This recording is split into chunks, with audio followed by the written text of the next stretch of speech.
Hi, my name is Logan Elder, and today I'm going to be discussing the trade deal between United States and China.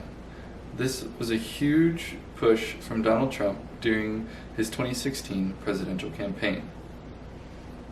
China is a huge global economy and is the main market for agricultural exports from the United States, totaling $9.2 billion in 2018.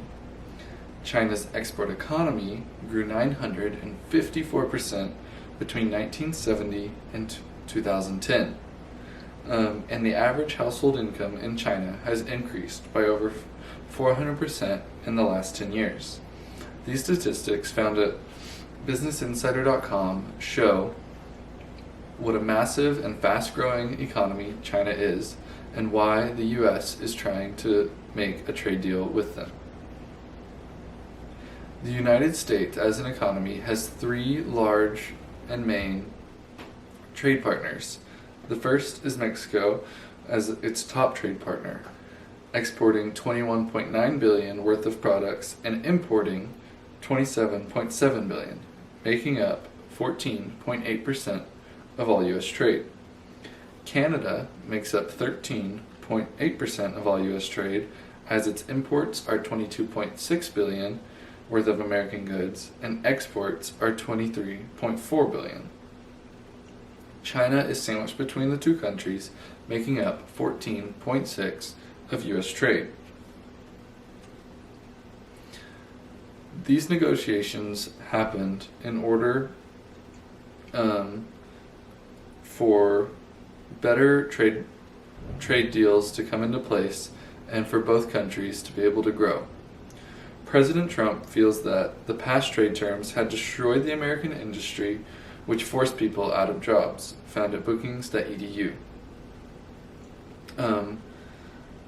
Chinese trade practices include forced technology transfer, limited market access, intellectual property theft, and subsidies to state-owned enterprises, found at NewYorkTimes.com.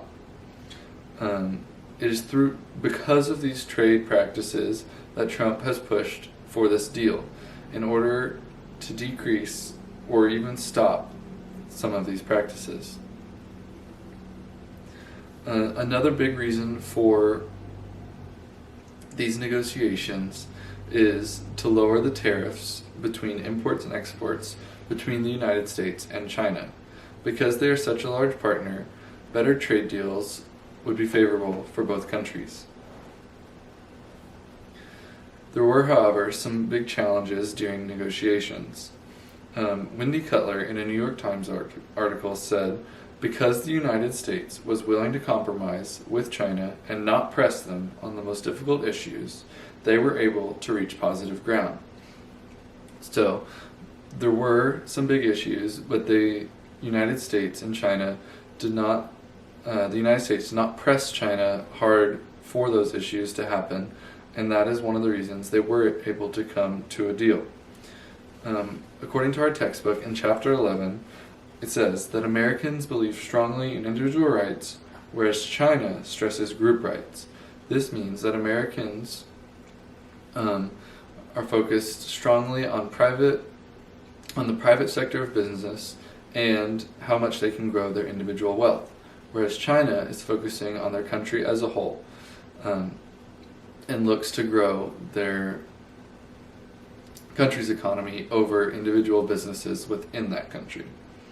The deal caps more than 2 years of tense negotiations and escalating threats that at times seemed destined to plunge the United States and China into a permanent economic war, found in a New York Times article.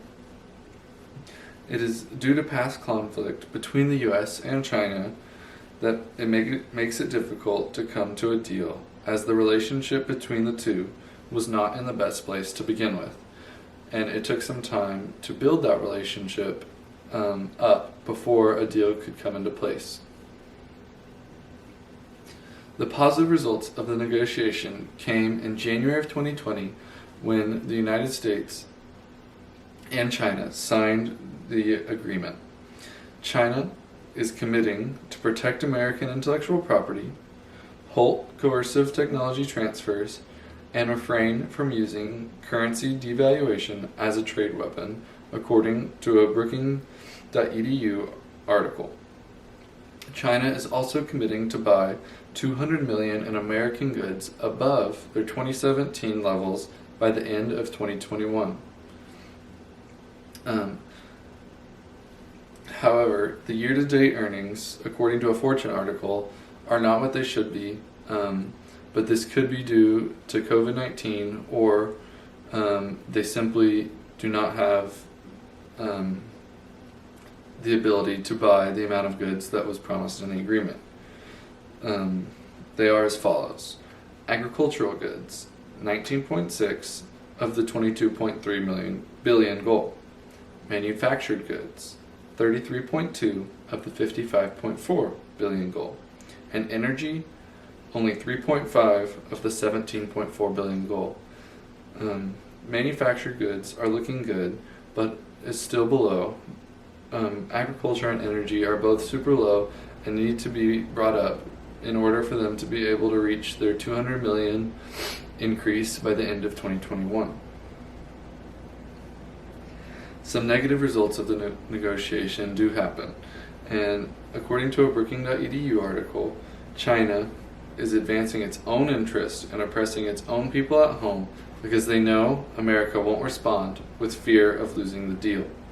This means that China is taking advantage of the deal and oppressing their own people, because typically Americans would retaliate with some sort of tariff or boycott of those products, but currently, because the deal is so important to them, they aren't doing anything in order to keep the deal in motion.